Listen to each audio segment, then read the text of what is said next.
Hi there, welcome back to my channel. Now, earlier in October of this year, I sent 3 boxes of my old DC Modern books down to CGC to get pressed, cleaned, and graded. And some of these issues are like issue 2, 3, and 4 of Superman, as well as I'm finishing up the Birds of Prey miniseries and setting down some more issues of Wonder Woman of around this time. Like a couple of issues before this and a couple of issues after this. So I'll be waiting for a long time for those books to be sent back. So what better way to pass the time on this channel than to tell a few stories? And today's story will hopefully be a short one. Now, early this year, I was under the impression that I might have lost some books at CGC. Financially, I was reimbursed. So the question is, do I want a full run of my title where these issues I sent out, they're no longer there? And that meant having to go out into the wild, aka looking at various comic book shops to see if they have back issues for these particular books that were lost. And these books were just modern. They're not old books like in the 60s and 70s. These were published in the late, I should say middle 90s. So they're not old. So technically they should be able to pick them up. But I haven't gone hunting in the wild since the 90s, because that's when I started reading comics. Was in the when they killed Superman. That's when I came back into reading comic books. So, did I find them? Yes, I did. I found them, and then on top of that, I found out that my books weren't lost. Yay! But it was weird because a lot of comic book shops that I went to don't have a lot of. It's the whole comic book industry has changed a bit, because now they sell trade paperbacks where they have a condensed book of all the issues together of a particular story for that particular character. And it was weird seeing that, because then you realize like history of particular storylines may not be put into a trade paperback, which is why people collect comics, because there's a good chance that the complete run won't be produced in a trade paperback. But I'm thinking like it's a lost thing, because the only time you'll be able to find any back issues of any particular title for whatever year will most likely when you have to go to a comic book convention to find or seek that back issue, or you always check eBay. But it was weird seeing that change. Like, I haven't really gone hunting for anything in a very long time. So when I did hunt for these books, I vowed to myself that I would not pick up any. Like, I have complete runs of what I want. After 34 years, like, I don't need to pick any old issues of anything. I have complete runs, honest. But I came across this one issue. It just caught my eye. Like, it's a beautiful cover. It actually, back in the old days, they'd actually show you what was going to happen in the book. You have Superboy battling a rock creature, which happened, And then you have Superman coming in to save the day, because that's what he did back in those days. He came and saved everybody every single day.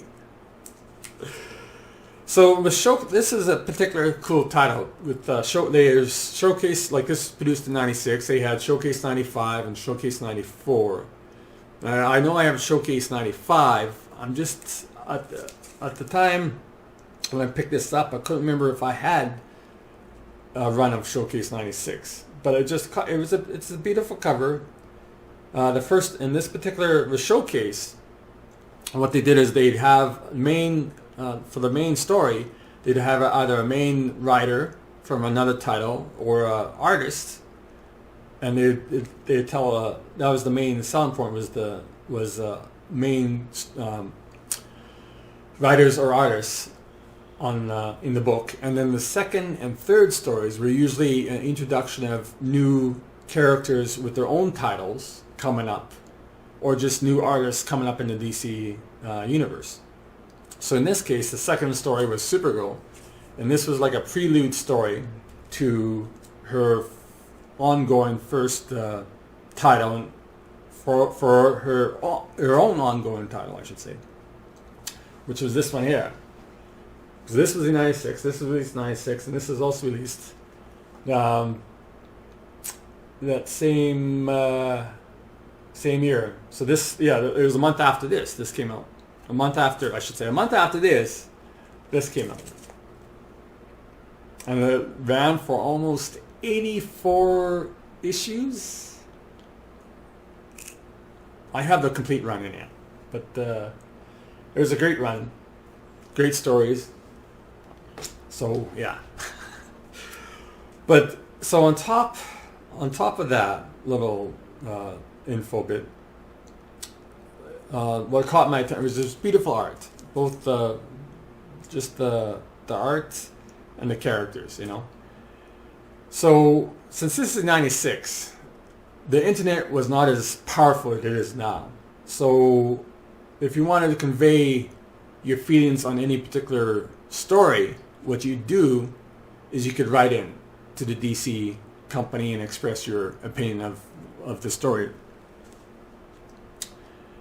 And you had to do it, if you had to think smart. You don't want to write a 2-page story to DC, like, this is what I think of the story, because what are the odds of them printing all of it? But you got to be short and to the point. So I'm reading the letter column, because that was the fun thing about the old modern books, was that you read a beautiful graphical story, and then on top of that you could read what other people thought of the previous story, whether it was printed 2 or 3 months prior. So I'm reading the letter column in this book, and I come across my own letter. I'll show it here. Short and to the point. The whole Fruit Loop thing, you had to be there. But I was blown away, like, oh my God, this is '96, and I have a run. Like, this particular issue 8, was released in July of that year. But I moved to the big city that same year, in the fall. So I don't know if I picked this one up already, but when I saw that letter, I was like, what? I should have bought a lotto ticket that day, because just the thought of picking up a comic book with my letter in it, I was just like, wow. 96 was a long time ago. But did I write other letters to DC? Yes, I did. And I think this is probably the last letter, because when you go to the big city and you're going to college, you don't have time to write letters. No time. But no, I was just blown away when I saw my own little letter. Because like I said, if you want your letter to be published, it's got to be short and to the point. Now, the other letters that I wrote were, I want to say one was in Green Lantern. There might have been one in Adventures of Superman, but I guess I'll find out when I start slabbing some more of my old modern books. And when I start slabbing Green Lantern. But no, I was just like, I was just blown away, like, oh my God, that's my letter. But you don't see letters in comic books no more. Well, especially DC, or I don't read Marvel, so I don't know if they have letters in Marvel. But that's the one thing that tech takes away, the little gems, is the good old letter column. But yeah, that's my little story. And if I do have another cover of this, since if I do have Showcase '96, I wonder if I should have this one slabbed. Oh man, it was a good story. Like, just that's what caught my eye. I never picked nothing else up but this. No more hunting in the wild for anything. My collection is full. But yeah, it was just that's what caught my eye. It was just a cover.